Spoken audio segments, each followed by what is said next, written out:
우리에게 주신 하나님의 말씀은 창세기 29장 15절로부터 20절까지 말씀입니다. 창세기 29장 15절로부터 20절까지 말씀입니다. 라반이 야곱에게 이르되 내가 비록 내 생질이나 어찌 그저 내 일을 하겠느냐, 내 품삯을 어떻게 할지 내게 말하라. 라반에게 두 딸이 있으니 언니의 이름은 레아요 아우의 이름은 라헬이라. 레아는 시력이 약하고 라헬은 곱고 아리따우니 야곱이 라헬을 더 사랑하므로 대답하되 내가 외삼촌의 작은 딸 라헬을 위하여 외삼촌에게 7년을 섬기리이다.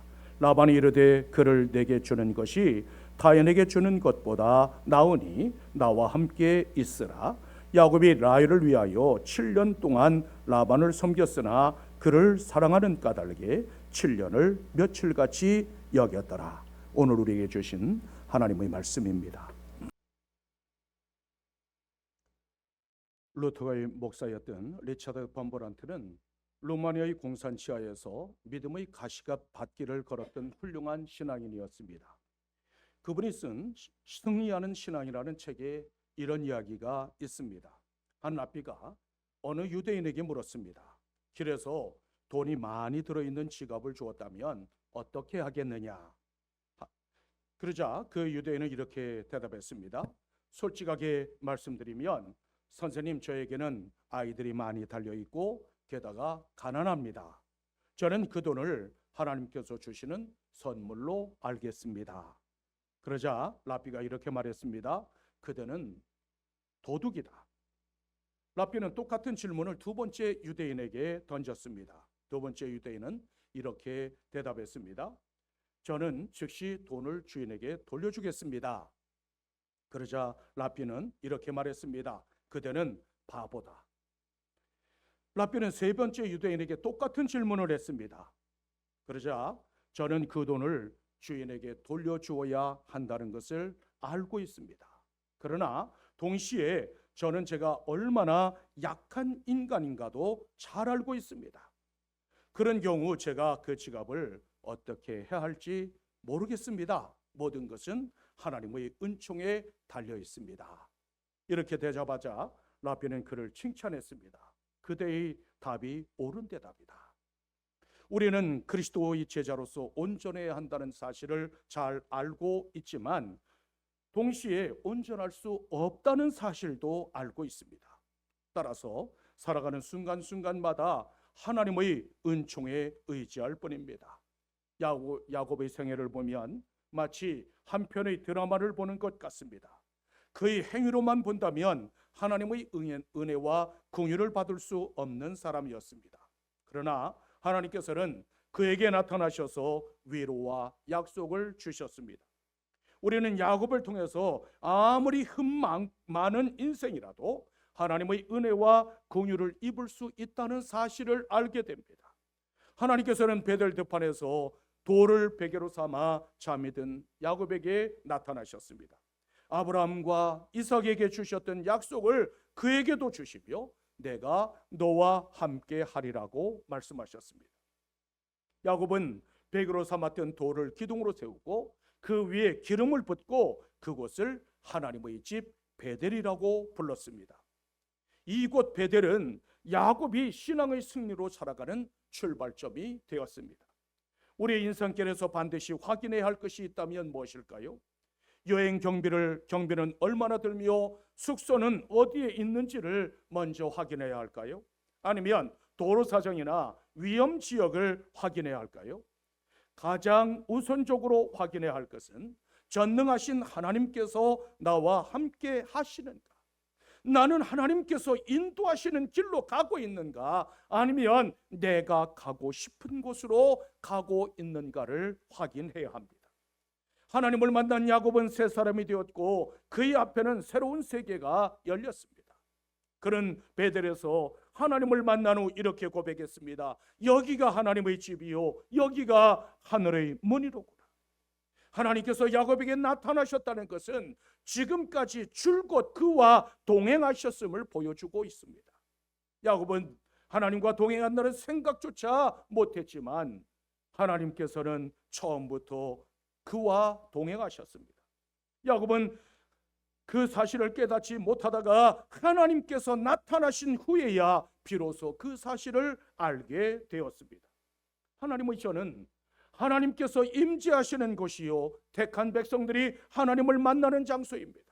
아무리 훌륭하게 지은 건물이라도 하나님께서 그곳에 계시지 않고 그곳에서 하나님을 만나지 못한다면 결코 성전이 될 수 없습니다.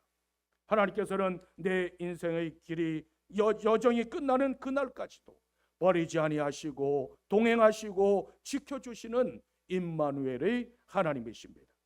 창세기 28장 15절에서는 이렇게 말씀하고 있습니다. 내가 너와 함께 있어 내가 어디로 가든지 너를 지키며 너를 이끌어 이 땅으로 돌아오게 할지라. 내가 내게 허락한 것을 다 이루기까지 너를 떠나지 아니하리라. 이 약속은 단지 야곱에게만 주시는 말씀이 아니라 오고 가는 세대의 모든 성도들에게 주시는 하나님의 약속입니다. 나와 함께 하시는 하나님께서 어떤 형편이나 어떤 상황에 있든지 인도하시고 보호하시며 모든 일을 반드시 이루어 주실 것입니다. 우리가 이 사실을 믿을 수 있다면 신앙의 승리자로 살아갈 수 있게 됩니다. 베델에서 하나님을 만난 야곱은 다시 길을 떠났습니다. 동방 사람의 땅에 이르렀을 때 우물가에서 목자들을 만났습니다. 창세기 29장 4절에서는 이렇게 말씀하고 있습니다. 야곱이 그에게 이르되 내 형제여 어디서 왔느냐? 그들이 이르되 하란에서 왔노라. 하나님께서는 약속하신 대로 하란의 목자들을 만나게 하심으로 쉽게 목적지까지 도착할 수 있는 길을 열어주셨습니다. 이처럼 하나님께서는 지금도 살아계셔서 변함없이 성도들이 나아가는 길을 열어주시고 형통하게 하시는 분이십니다. 그러므로 내 앞길을 온전히 하나님께 맡기고 하나님의 뜻에 따를 수 있는 여러분들이 되십시오. 야곱은 하나님의 인도하심을 따라 미리 약속이라도 한 것처럼 라헬과 외삼촌 라반을 만날 수 있었습니다. 이것이 성도들의 발걸음을 섬세하게 인도하시고 지도하시는 하나님의 은총입니다. 그러므로 반드시 하나님과 함께하는 여러분들이 되시기를 주님의 이름으로 축원합니다. 왜 하나님과 동행하는 삶을 살아가야 할까요? 동행은 임마누엘의 축복이 내게 임하사 하나님과 함께 걷는 것이기 때문입니다. 주님과 함께하는 것이야말로 내 인생에 있어서 가장 귀한 일입니다. 미가 6장 8절에서는 이렇게 말씀하고 있습니다. 사람아 주께서 선한 것이 무엇임을 내게 보이셨다니 여호와께서 내게 구하시는 것은 오직 정의를 행하며 인자를 사랑하며 겸손하게 내 하나님과 함께 행하는 것이 아니냐. 우리가 정녕 하나님의 선하신 뜻을 이루며 복된 삶을 살아가기를 원한다면 반드시 하나님과 동행해야만 합니다. 아울러 하나님과 함께하려면 무엇보다 겸손이 있어야만 합니다. 왜냐하면 하나님께서는 교만한 자를 물리치시고 겸손한 자를 가까이 하시는 분이시기 때문입니다. 예수 그리스도께서 12명의 제자들을 택하신 결정적인 이유도 역시 동행이었습니다. 마가복음 3장 13절로부터 14절에서는 이렇게 말씀하고 있습니다. 이에 12를 세우셨으니 이는 자기와 함께 있게 하시고 또 보내사 전도도 하며 귀신도 내쫓는 권능도 가지게 하려 하심이라. 예수님께서 제자들을 부르신 첫 번째 목적은 자기와 함께 있게 하는 것이었습니다. 함께 있는다고 하는 이 말은 일행이 된다는 뜻입니다. 주님께서는 우리에게 무슨 큰 업적을 쌓거나 대단한 자리를 차지하라고 말씀하시지 않았습니다. 지금도 주님께서 우리에게 원하시는 것은 함께 있는 것, 그것입니다. 하나님의 품을 떠난 인생들은 동행의 은혜와 축복으로부터 단절되고 말았습니다. 그런데 예수 그리스도께서 그의 십자가로 다리를 놓아 함께할 수 있는 길을 열어주셨습니다.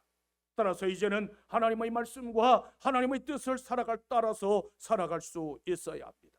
옛사람의 가치관과 생활 방식을 버리고 하나님의 말씀에 순종하는 삶을 살아가야만 신앙의 승리자가 될 수 있습니다. 나의 교만을 무너뜨리고 겸손히 하나님 나라의 하나님의 왕국을 내 안에 이루어 가야만 합니다. 아브라함은 하나님의 말씀에 순종하여 갈 바를 알지 못하고 나아갔다고 성경은 말씀합니다. 주님의 제자들도 배와 그물을 버려두고 주님을 따라갔습니다. 우리는 누구나 이 땅에서의 삶이 한 문장으로 요약되는 마지막 날을 맞이하게 됩니다. 그 날에 하나님과 동행함으로 하나님을 기쁘시게 한 신앙의 승리자로 기억되는 여러분들이 되시기를 주님의 이름으로 축원합니다. 어떻게 하면 신앙의 승리자로 살아갈 수 있을까요? 먼저 우리는 자신의 자리에서 최선을 다할 수 있어야 합니다.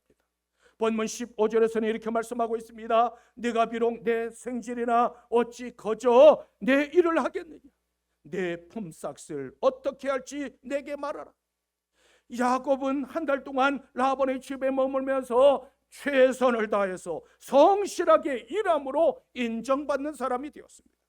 더구나 라반은 야곱이 양을 치는 일에 매우 탁월한 능력이 있다는 사실을 보고 품삯을 정하자고 요구했습니다. 이처럼 우리 그리스도인들은 어디에서든지 최선을 다하고 성실하게 일하는 사람들이 되어야만 합니다. 간혹 하나님께만 인정받으면 된다고 생각하는 사람들이 있지만 그것은 잘못된 생각입니다. 성도들은 하늘의 시민권을 둔 자들로서 하나님 앞에 인정받는 것이 당연합니다. 그러나 이 땅에 발을 디디고 살아가기 때문에 이 세상에서도 인정받는 사람이 되어야 합니다. 하나님 앞과 사람 앞에 인정받으려면 나에게 주어진 그 일에 최선을 다할 수 있어야 합니다. 마태복음 25장에는 예수님의 달란트 비유가 나옵니다. 어떤 사람이 타국에 가면서 종들을 불러 각각 재능대로 한 사람에게는 금 5달란트를, 한 사람에게는 2달란트를, 마지막 한 사람에게는 1달란트를 남기고 떠났습니다. 그러자 5달란트와 2달란트 받은 사람은 바로 나가서 장사하여 배를 남겼습니다. 하지만 1달란트 받은 자는 땅을 파고 감추어 두었습니다. 오랜 후에 주인이 돌아와서 결산하는 날이 되었습니다. 5달란트, 2달란트 받은 종은 각각 2배로 주인에게 돌려주었습니다. 그때 주인이 이렇게 말했습니다. 잘하였도다. 착하고 충성된 종아. 네가 적은 일에 충성하였음에 내가 많은 것으로 네게 맡기리니 내 주인의 즐거움에 참여할지어다. 하나님께서는 은사의 종류나 크기와 상관없이 자기에게 주어진 일에 최선을 다해 충성하는 자에게 동일한 상급을 주십니다. 그런데 문제는 1달란트 받았던 종이었습니다. 그는 1달란트를 땅에 묻어두었다가 그대로 가지고 왔습니다. 이때 주인은 악하고 게으른 종이라고 책망하며 그나마 있는 1달란트마저 빼앗고 쫓아내버렸습니다. 중요한 것은 은사의 종류나 크기가 아니라 충성의 여부에 달렸습니다. 아무리 훌륭하고 아무리 큰 은사를 받았어도 하나님 앞에 충성하지 못하고 내가 맡은 일에 최선을 다하지 못하면 책망을 면할 수 없습니다. 반면에 아무리 보잘것없고 아무리 미미해 보여도 맡은 일에 충성하면 잘하였도다. 착하고 충성된 종아라는 칭찬을 받고 하나님의 영광에 참여하게 됩니다. 다윗은 다른 형제들이 왕으로 기름 부음을 받기 위해서 달려갔을 때 그때 묵묵히 양떼를 지키고 있었습니다. 묵묵히 자기가 맡은 일에 최선을 다한 그 사람이 하나님의 사람으로 택함을 받았습니다. 하나님의 일이란 높은 것도 없고 낮은 것도 없으며 귀한 것도 없고 천한 것도 없습니다. 자신이 맡은 자리에서 최선을 다하면 하나님께서 기억하시고 두 손 드셔서 축복하십니다. 우리는 하나님을 사랑하는 일에 마음을 다하고 성품을 다하고 힘을 다해야만 합니다. 바울 사도는 내가 살아도 주를 위하여 살고 내가 죽어도 주를 위하여 죽노라고 선포했습니다. 우리는 어느 자리에 있든지 하나님을 사랑하고 예수 그리스도의 복음을 전하는 일에 최선을 다할 수 있어야만 합니다. 아무리 작은 일일지라도 하나님께서 맡겨주신 그 일에 최선을 다함으로 신앙의 승리자로 살아갈 수 있는 여러분들이 되시기를 주님의 이름으로 축원합니다. 또한 우리는 먼저 하나님의 뜻을 구할 수 있어야만 합니다. 본문 18절에서는 이렇게 말씀하고 있습니다. 야곱이 라헬을 더 사랑함으로 대답하되 내가 외삼촌의 작은 딸 라헬을 위하여 외삼촌에게 7년을 섬기리이다. 야곱은 눈에 보이는 재물을 요구하지 않고 사랑을 선택했습니다. 라헬을 아내로 주면 그 대가로 7년을 봉사하겠다고 했습니다. 하지만 이것은 올바른 결정은 아니었습니다. 어떤 선택의 순간이 왔을 때 먼저 하나님의 뜻을 구하는 사람이 신앙의 승리자가 될 수 있습니다. 이 세상을 살아가는 방법은 두 가지가 있습니다. 하나는 내가 내 삶의 주인이 되어서 자기 중심적으로 살아가는 방법입니다. 또 하나는 하나님을 내 삶의 주인으로 모시고 살아가는 방법입니다. 주의 백성들은 어떤 경우에라도 하나님을 주인으로 모시는 방법을 선택해야만 합니다. 로마서 12장 2절에서는 이렇게 말씀하고 있습니다. 너희는 이 세대를 본받지 말고 오직 마음을 새롭게 함으로 변화를 받아 하나님의 선하시고 기뻐하시고 온전하신 뜻이 무엇인지 분별하도록 하라. 하나님은 참으로 선하시고 온전하신 분이시기에 그분의 뜻도 역시 선하고 온전하십니다. 비록 지금 내가 내 앞에 절망적인 상황이 있다 손치더라도 그것은 하나님의 계획을 이루어가는 과정에 불과합니다. 하나님은 모든 것이 합력하여 선을 이루게 하시는 분이십니다. 그러므로 무슨 일이든지 먼저 하나님의 뜻을 구할 수 있는 여러분들이 되십시오. 하나님 아버지, 내게 말씀하옵소서. 주께서 함께 하시고 주께서 인도하심으로 이곳 하랑 땅까지 왔습니다. 언제 돌아갈는지 기약할 수 없는데 품삯을 정하자고 합니다. 제가 어떻게 하는 것이 주님의 뜻입니까? 만약 야곱이 기도했더라면 하나님께서 분명히 말씀하셨을 것입니다. 그런데 야곱은 기도보다 결정이 앞섰습니다. 우리가 주님의 뜻을 먼저 물어야 하는 결정적인 이유는 무엇일까요? 그 이유는 너무나 간단합니다. 천지만물을 창조하시고 천하의 주인이 하나님이시기 때문입니다. 그분께서 역사를 주장하시고 그분께서 섭리하시고 다스리시기 때문입니다. 주님만이 우리의 모든 문제를 감당하실 수 있습니다. 신앙의 승리는 하나님의 뜻을 기다리는 데서부터 시작됩니다. 따라서 무슨 일이든지 먼저 주님의 뜻을 물을 수 있는 여러분들이 되십시오. 정녕 지금까지 함께 하시고 이곳 하란까지 동행하시며 인도하신 이유가 여기서 품삯을 전응하는 것입니까? 이것이 하나님께서 나에게 주시는 축복의 길인가를 먼저 물어야만 했습니다. 야곱을 하란까지 인도하신 하나님의 계획과 하나님의 뜻은 7년 동안 야곱이 종살이하는 것이 결코 아니었습니다. 언약의 계승자요, 하나님의 선지자로 사는 것, 그것이 하나님의 계획과 하나님의 뜻이었습니다. 야곱이 하란에 도착함으로 라반의 집은 전능하신 하나님의 이야기를 듣게 되었습니다. 아브라함과 이삭이 어떻게 이스라엘 조상이 되었고 어떻게 축복의 통로가 되었는가, 하나님께서 어떻게 그들과 함께 하셨고 형통하게 하셨는가. 아무것도 가진 것이 없었지만 야곱에게는 베델에서 만난 하나님의 말씀이 있었습니다. 하나님의 말씀과 하나님의 약속을 소유한 야곱은 하란 땅으로 파송되어진 하나님의 종, 하나님의 선지자였습니다. 하나님의 종은 품삯에 매이는 자가 아니요 전능하신 하나님의 영광을 드러내는 사람이어야 합니다. 그런데 야곱은 언약의 계승자요 선지자로서의 위치를 망각한 채 라반의 종이 되고 말았습니다. 마태복음 6장 33절에서는 이렇게 말씀하고 있습니다. 너희는 먼저 그의 나라와 그의 의를 구하라. 그리하면 이 모든 것을 너희에게 더하시리라. 하나님의 나라와 의를 구하라. 이 시대의 신앙의 승리자로 살아갈 수 있는 여러분들이 되시기를 주님의 이름으로 축원합니다. 또한 우리는 사랑의 승리자가 되어야만 합니다. 본문 20절에서는 이렇게 말씀하고 있습니다. 야곱이 라헬을 위하여 7년 동안 라반을 섬겼으나 그를 사랑하는 까닭에 7년을 며칠같이 여겼더라. 하나님의 뜻과 하나님의 계획에 따른 선택은 아니었지만 그 7년이라고 하는 세월을 며칠처럼 여겼다고 말씀하고 있습니다. 7년이라고 하는 기간은 결코 짧은 세월이 아닙니다.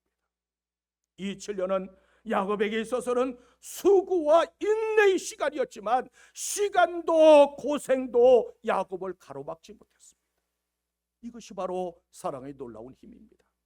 아가 8장 7절에서는 이렇게 말씀하고 있습니다. 많은 물도 이 사랑을 끄지 못하겠고 홍수라도 삼키지 못하나니 사람이 그의 온 가산을 다 주고 사랑과 바꾸려 할지라도 오히려 멸시를 받으리라. 그 어떤 것을 다 주고서라도 바꿀 수 없는 것, 그것이 바로 하나님의 참사랑입니다. 주님께서는 하늘 영광을 버리시고 이 땅에 오셔서 십자가를 통해서 참사랑을 보여주셨습니다. 주님께서 하늘의 영광을 버리시고 십자가를 지신 것은 우리를 향한 하나님의 사랑이 그토록 크고 강렬하셨기 때문입니다. 요한일서 4장 9절에서는 이렇게 말씀하고 있습니다. 하나님의 사랑이 우리에게 이렇게 나타난 바 되었으니 하나님이 자기의 독생자를 세상에 보내심은 그로 말미암아 우리를 살리려 하십니다. 하나님께서는 죄로 말미암아 죽을 수밖에 없는 우리를 살리기 위해 독생자를 세상에 보내셨습니다. 우리는 그리스도의 참 사랑을 받았기에 사랑의 승리자로 살아가야만 합니다. 사랑은 행복한 삶의 근본 원리입니다. 어느 방송에서 할머니 한 분이 애완견을 기르는 장면을 봤습니다. 이 할머니가 그 강아지를 얼마나 아끼고 사랑하는지 날마다 닭고기를 삶아서 먹이고 그리고 그 강아지를 등에다가 띠를 띄워서 업고 다닙니다. 사랑하면 개도 업어서 키우는 법이에요. 우리가 예수 그리스도를 정말 사랑한다면 주를 위해서 무엇이든지 할 수 있어야만 합니다. 사랑을 잃어버리면 조그만 일에도 짜증나고 분노가 일어납니다. 고린도전서 13장 2절에서는 이렇게 말씀하고 있습니다. 내가 예언하는 능력이 있어 모든 비밀과 모든 지식을 알고 또 산을 옮길 만한 모든 믿음이 있을지라도 사랑이 없으면 내가 아무것도 아닙니다. 천사의 말을 하고 산을 옮길 만한 믿음이 있고 또한 모든 지식과 비밀을 다 안다 손치더라도 사랑이 없으면 아무런 유익이 없다는 말씀입니다. 사랑 안에 사명이 있고 사랑 안에 폭발하는 능력이 있습니다. 사랑하면 7년이 며칠 같아집니다. 사랑은 시간을 정복하고 사랑은 수고를 정복합니다. 인생의 실패와 성공의 기준은 과연 무엇일까요? 여러분들의 인생은 어디에서 승패가 갈려집니까? 결국 하나님의 사랑을 얻었느냐 그 사랑을 얻지 못하느냐에 달렸습니다. 이 시간에 우리는 우리 자신을 향해서 진지하게 물어야 합니다. 나는 믿음과 소망과 사랑의 승리자가 되었는가? 이제는 사랑의 승리자가 되셔서 이 땅에서도 신앙에서도 승리할 수 있는 여러분들이 되시기를 주님의 이름으로 축원합니다. 예수님께서는 나를 존경해라, 나를 예배해라, 나에게 영광을 돌리라고 말씀하시지 않으셨습니다. 주님께서는 자기 십자가를 지고 나를 따르라고 말씀하셨습니다. 따른다는 것은 예수 그리스도의 삶을 따라서 살아가는 것을 의미합니다.